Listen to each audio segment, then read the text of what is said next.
Hello and welcome to another new episode of Learning Simplified. Today in this tutorial we are going to learn about the grid system used in UI Semantic.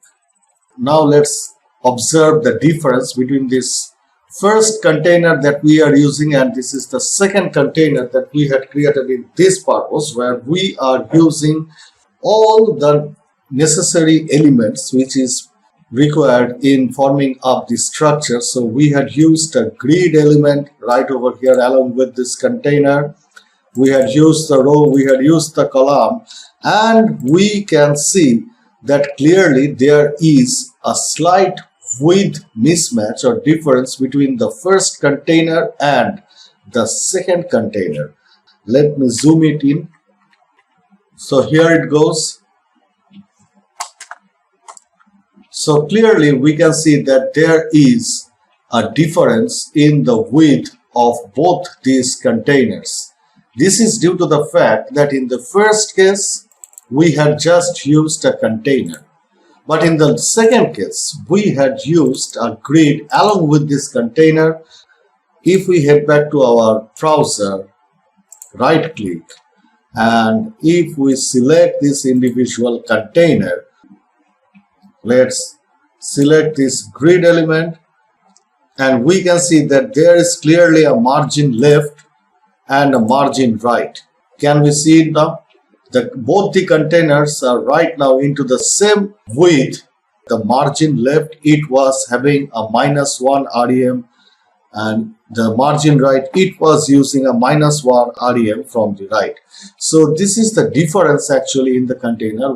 In case of a grid, negative spaces are being allotted to each of these containers, and that is why this added, there it goes, that is why this added width of this container had been reflected.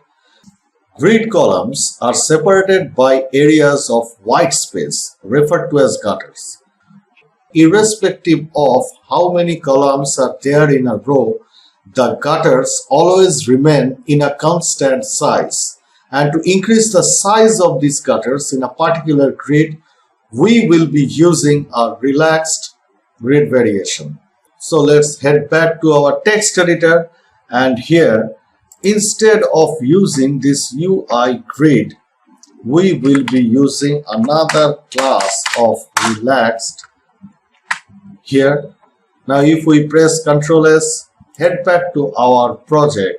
Now if we reload, we can see that there is a slight increment in the width of this actual container. Did we see it? Let's do it again. Remove this relaxed class from here, press Ctrl S, reload. Just have a look over here. Let me zoom it in a little bit.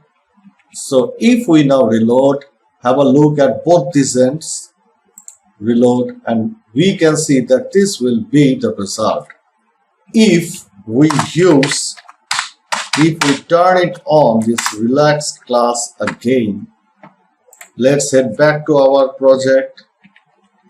We can see that this is the width of the container so far. Now if we reload, have a closer look here at the width of this container from both these ends, reload, and you can see that the container size is right now slightly increased or enhanced.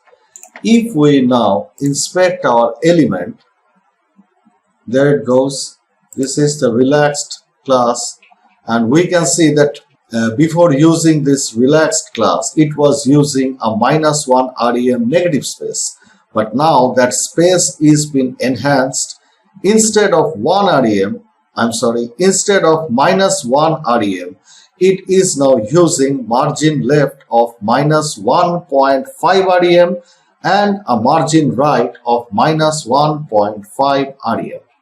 So this is what this relaxed variation of class is doing here. It is enhancing the negative space used by the container, used by the grid, and it is increasing in turn the apparent width of this container to us. Now instead of this relaxed class, if we now use this padded class. So what will be the result? Press Ctrl S, head back to your project and reload. And now we can see that actually or apparently the container width, it is practically shrinking down. We can see that both the containers, in the first case where we had used just a container without any grid, and in the second case where we had used a container with a grid, both of them are practically having the same width. So if we now select this second container observer, this is the padded grid. As we had said that the negative space is always allotted to the grid inside a container. And right now we can see that all those margin left and margin right properties are practically nullified. It is practically not providing any kind of negative spaces at all in both the ends. So this is how we may use UI semantic grid system into our project. We may use the negative space into a grid or we may not. And in both the cases, we are free to use any of these classes. We may use this relax class to increase the width of the container, apparent width of the container, by enhancing the negative space margins from both the ends, a definite grid. And if we wish to use the shrinked width of the container, then we need to use a class which is known as padded class. So that's it for this tutorial. Stay tuned.